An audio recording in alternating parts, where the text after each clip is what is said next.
പ്രണയാംശം. രചന ശ്രീയക്കു. അവതരണം ഷാഹുൽ മലയിൽ. എഡിറ്റിംഗ് ഷെരീജ് പൂനൂർ. കുറച്ചു നേരം നില അതേ നിൽപ്പ് തന്നെ തുടർന്നു. അവളുടെ കണ്ണുനീരാൽ തന്റെ നെഞ്ചകം നനയുന്നു അവൻ അറിയുന്നുണ്ടായിരുന്നു.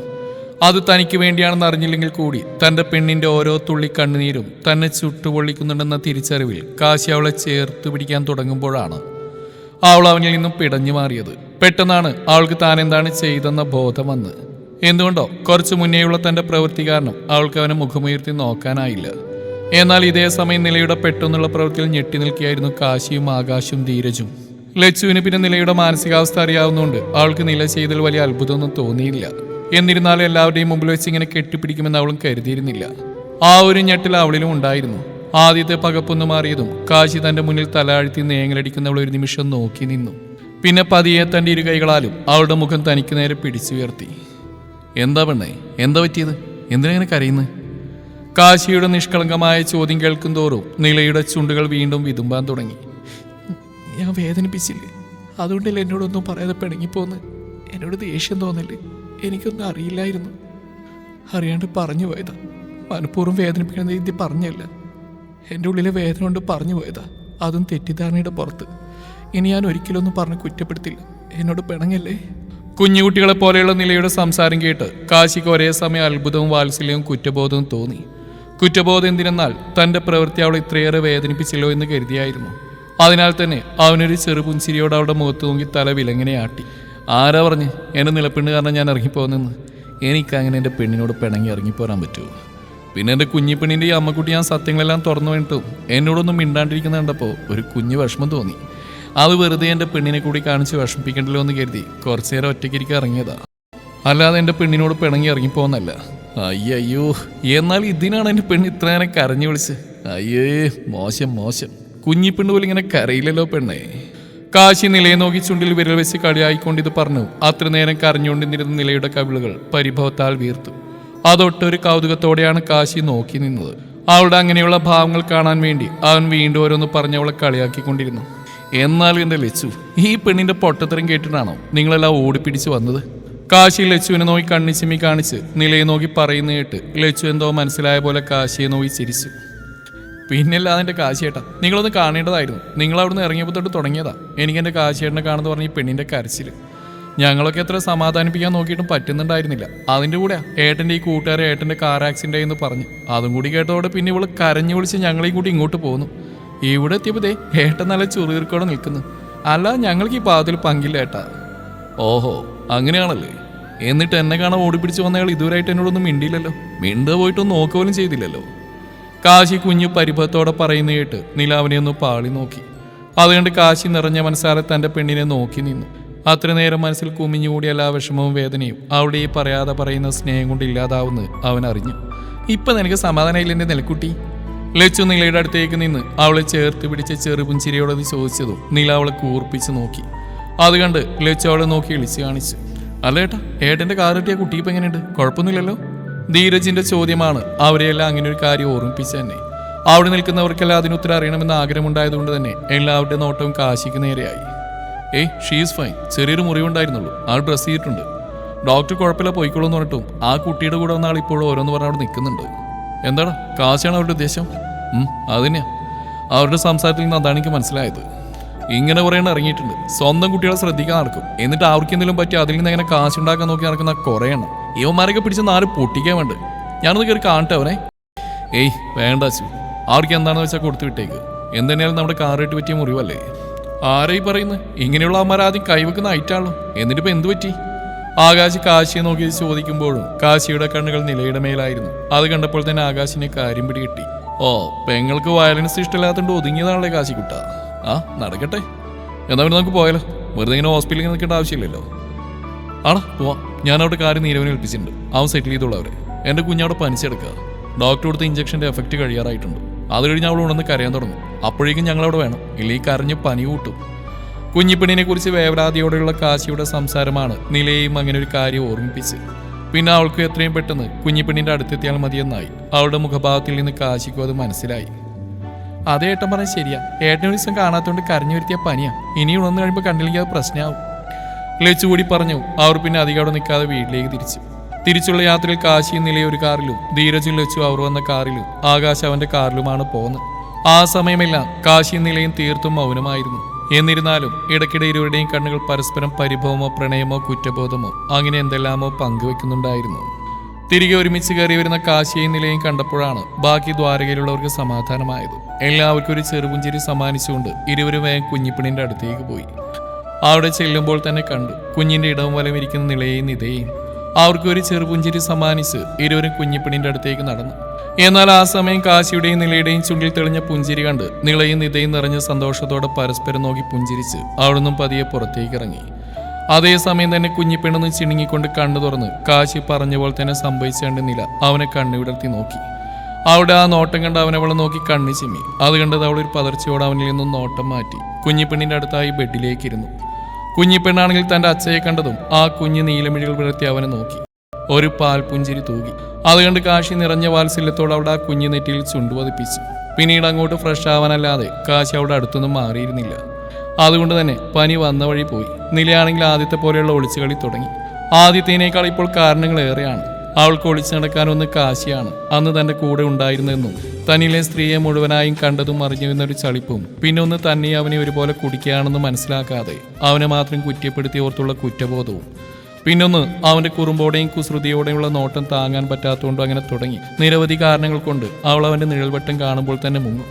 ആ സമയമെല്ലാം അവളുടെ ഈ ഒളിച്ചുകളി ആസ്വദിച്ചുകൊണ്ട് അവളെ പഴയതിനേക്കാൾ കൂടുതൽ പ്രണയിച്ചുകൊണ്ടിരിക്കുകയായിരുന്നു കാശി.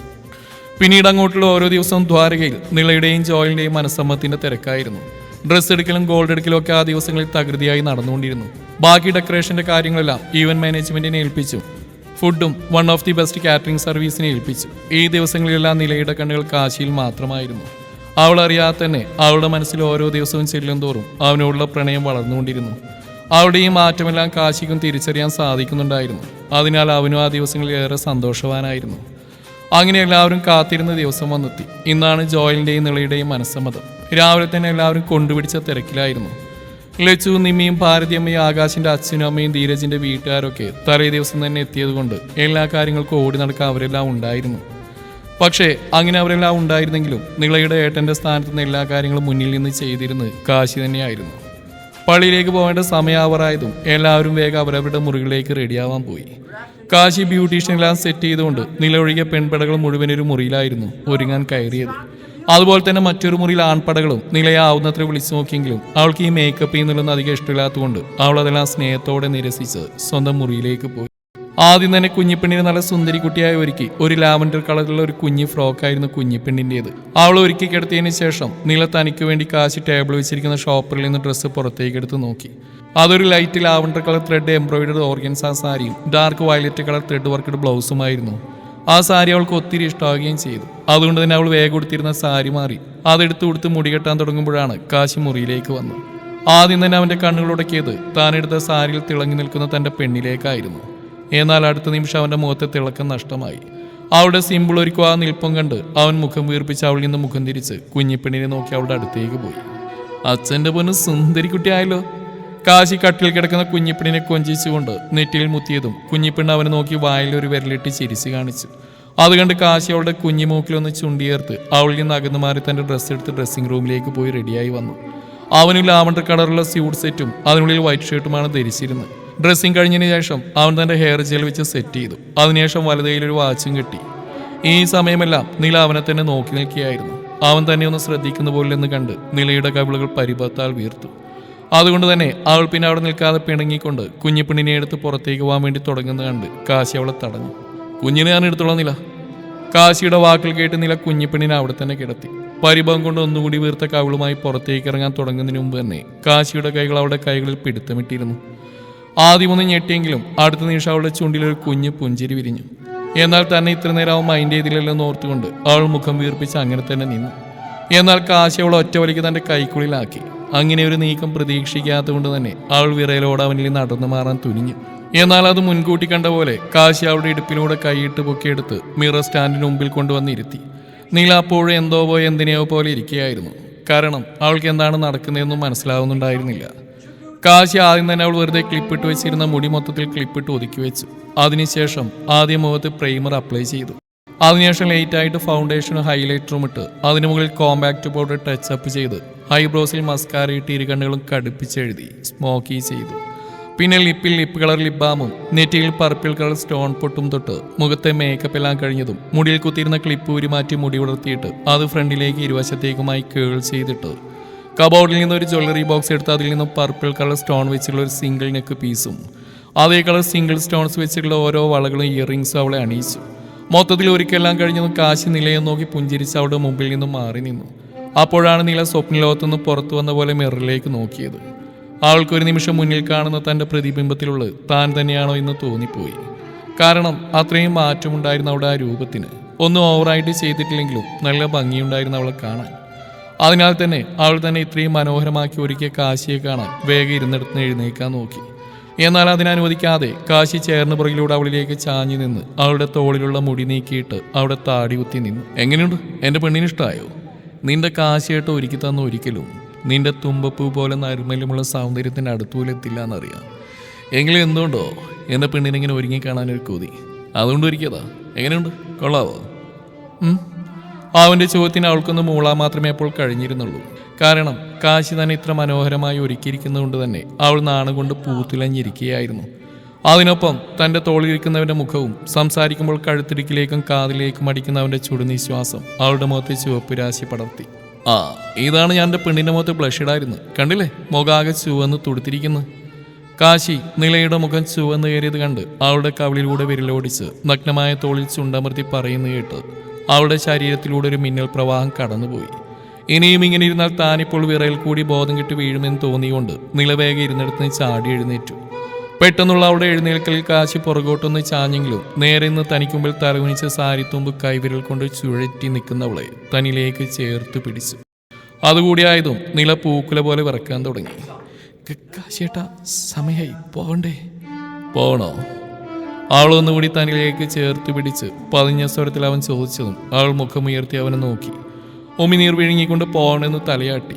എന്നാൽ അവിടെ ആ പൂച്ചയെ പോലെയുള്ള പതുങ്ങിയ നിൽപ്പും പിടക്കുന്ന മിഴികളും വിറക്കുന്ന ചുണ്ടുമെല്ലാം കണ്ട് കാശി അവളുടെ മുഖത്തേക്ക് മുഖമടുപ്പിച്ചു. അവളുടെ മുഖത്തോട് തൊട്ടിൽ നിന്നെത്തിയതും അവൾ അവനിൽ നിന്ന് പിടഞ്ഞു മാറി നിന്നു. അത് കണ്ട് അവൻ അവളെ ഒന്ന് കൂർപ്പിച്ച് നോക്കി. അത് പിന്നെ സമയം?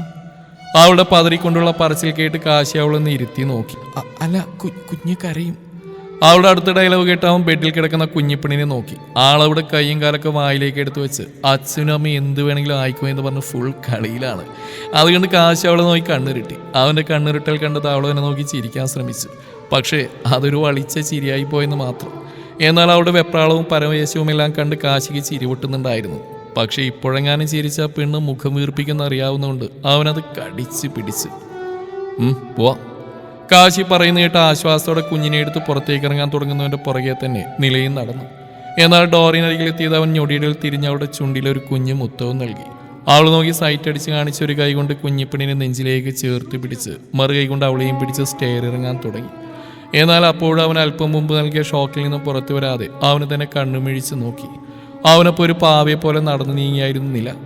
ഇതേ സമയം താഴെ എല്ലാവരും പോകാൻ വേണ്ടി റെഡിയായി നിൽക്കുകയായിരുന്നു. പെൺപടകൾ മുഴുവൻ lavender colour thread work floral ഗൗണും ആൺപടകൾ മുഴുവൻ ലാവണ്ടർ കളർ ഷർട്ടും വൈറ്റ് പാൻറ്റും, അമ്മമാരെല്ലാം വയലറ്റ് കളർ സാരിയും അച്ഛന്മാർ വയലറ്റ് കളർ കൂർത്തയും വൈറ്റ് മുണ്ടുമായിരുന്നു വേഷം. എല്ലാവരും അക്ഷമയോടെ കാശിയെയും നിലയെയും കുഞ്ഞിപ്പെണ്ണിനെയും കാത്തു നിൽക്കുമ്പോഴാണ് സ്റ്റെയർ ഇറങ്ങി വരുന്ന മൂവരിലേക്ക് ആകാശിന്റെ ദൃഷ്ടി പതിഞ്ഞത്. അവരെ കണ്ടത് അവൻ വായും തുറന്ന് അവരെ തന്നെ നോക്കി നിന്നു. അത്ര നേരം തന്നോട് സംസാരിച്ചെന്ന ആകാശിന്റെ ശബ്ദമൊന്നും കേൾക്കാതെയായതും ധീരജ് അവനെ മുഖമുയർത്തി നോക്കി. അവൻ എന്തോ കണ്ട് അന്തം വിട്ട പോലെ നോക്കി നിൽക്കുന്നുണ്ട്. ആ ഭാഗത്തേക്ക് അവനും നോക്കി. അവൻ്റെയും കണ്ണുകൾ മിഴിഞ്ഞു. പിന്നെ എല്ലാവരുടെയും നോട്ടം സ്റ്റെയറിലേക്കായി. അവിടെ കൂടിയുന്നവരുടെ എല്ലാം കണ്ണുകൾ നിലയിലും കുഞ്ഞിപ്പെണ്ണിലും പിന്നെ അവരെ ചേർത്ത് പിടിച്ച സ്റ്റെയർ ഇറങ്ങി വരുന്ന കാശിയിലും മുടക്കി നിന്നു. എല്ലാവരും വിടർന്ന കണ്ണുകളോടെയും നിറഞ്ഞ പുഞ്ചിരിയോടെ അവരെ നോക്കി നിന്നു. എന്നാൽ ആ സമയം അത്രയും കാശിയിൽ മാത്രം ദൃഷ്ടിയൂന്നിയായിരുന്നു നിലയുടെ നടപ്പ്. കാരണം കുറച്ചു മുമ്പ് സംഭവിച്ച കാര്യത്തിൽ നിന്ന് അവൾ ഇനിയും മുക്തമായിട്ടുണ്ടായിരുന്നില്ല. അവൻ നീങ്ങുന്നതിനനുസരിച്ച് അവൾ നീങ്ങിക്കൊണ്ടിരുന്നുവെന്ന് മാത്രം. സ്റ്റെയർ ഇറങ്ങി താഴെ എത്തുമ്പോഴാണ് കാശി അവിടെ കൂടി നിൽക്കുന്നവരെ ശ്രദ്ധിച്ച്. എല്ലാവരുടെയും നോട്ടം തങ്ങളിലാണെന്ന് കണ്ടതും അവൻ അവരെ നോക്കി പുഞ്ചിരിച്ച് തൻ്റെ അടുത്ത് നിൽക്കുന്നവളെ ഒന്ന് നോക്കി. എന്നാൽ അവളപ്പോഴും ഏതോ ലോകത്തെന്ന പോലെ അവനെ തന്നെ നോക്കി നിൽക്കുകയായിരുന്നു.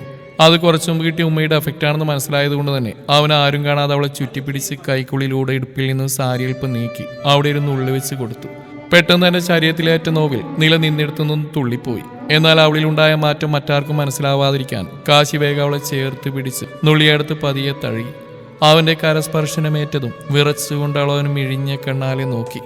അവളുടെ നോട്ടം കണ്ടതും കാശി അവളെ നോക്കി സൈറ്റ് അടിച്ച്. അത് കണ്ട് അവളൊരു പതർച്ചയോടെ അവനിൽ നിന്നുള്ള നോട്ടം മാറ്റി. എന്നാലും ചേച്ചി പെണ്ണെ, ഞങ്ങൾ മേക്കപ്പ് ചെയ്യാൻ വിളിച്ചപ്പോൾ മേക്കപ്പ് ഒന്നും ചെയ്യാൻ ഇഷ്ടമില്ലെന്ന് പറഞ്ഞ് സ്വയം ഒരുങ്ങാൻ പോയിട്ട് ഇത്ര അടിപൊളിയായിട്ട് ഒരുങ്ങി വന്നല്ലേ. ഇങ്ങനെയാണെങ്കിൽ ഞങ്ങളെ കൂടി ചേച്ചിക്ക് ഒരുക്കി തരായിരുന്നില്ലേ? നിതയുടെ പരിഭവത്തോടെയുള്ള ചോദ്യം കേട്ട് നില ഉമിനീര് വിഴുങ്ങിക്കൊണ്ട് കാശിയെ നോക്കി. എന്നാൽ അവനാവട്ടെ അവളെ നോക്കി ചിരിച്ചുകൊണ്ട് നിൽക്കുകയായിരുന്നു. അവന്റെ ചിരി കണ്ടപ്പോൾ തന്നെ ആകാശിന് സംഭവം കത്തി. അതിന് മോളുടെ ചേച്ചി സ്വയല്ല ഒരുക്കിയത്, അവളുടെ ഭർത്താവാ. അവൾ അങ്ങനെ അണീച്ചൊരുക്കിയത്. ആകാശ് പറയുന്നിട്ട് അവിടെ നിന്നവരെല്ലാം അവനെ നോക്കി. അതെങ്ങനെ നിനക്കറിയാം? എനിക്കല്ലാതെ പിന്നെ ആർക്കറിയാനാ? 2-3 ദിവസമായിട്ട് അവൻ ഫോണിൽ മേക്കപ്പ് പ്രൊഡക്റ്റ് നോക്കുന്നു, ബ്യൂട്ടീഷ്യൻ നോക്കുന്നു. ആ നോട്ടം കണ്ടപ്പോൾ തന്നെ എനിക്ക് മനസ്സിലായി അതെന്റെ പെങ്ങൾക്ക് വേണ്ടിയിട്ടുള്ളതാണെന്ന്. എന്നാലും എന്റെ കാശി, ഞാൻ ഇത്രയും പ്രതീക്ഷിച്ചില്ല. നിനക്ക് ഇതിൽ ഞാൻ നല്ലൊരു ഭാവി കാണുന്നോളിയാ. ആകാശ് കാശിയെ നോക്കി ഒരു പ്രത്യേക ഭാവത്തിൽ ഇത് പറഞ്ഞു നിർത്തിയതും കാശി അവനെ നോക്കി കണ്ണുരുട്ടി. തുടരും ഈ കഥയുടെ ബാക്കി ഭാഗം നാളെ ഇതേ സമയം.